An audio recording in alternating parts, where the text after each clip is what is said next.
ये शहर आज भी वही लगता है जिसमें हम कभी हंस कर चलते थे। हर गली, हर गोशा, हर साया तेरी यादों से मामूर रहता है।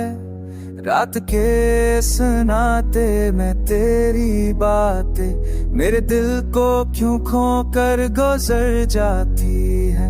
मैंने कोशिश की सब भुलाने की, पर यादें जैसे चाओं की तरह रह जाती है।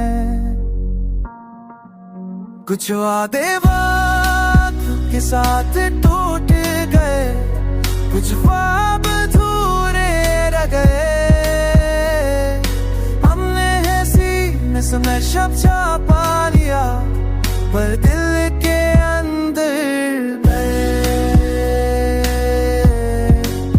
दर्द रह गए।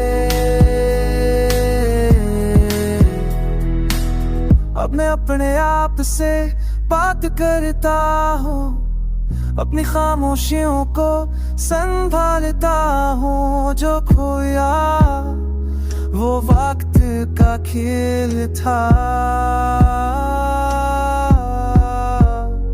जो बचा वो मेरी पहचान है। अगर तो कहीं मेरी याद सने तो ये गाना तुझे बता दे। मैंने तुझे भुलाया नहीं, बस खुद को संभाला है। कासफ है मेरे दर्द और हम अभी का पैगाम है। हर लफ्ज़ एक एहसास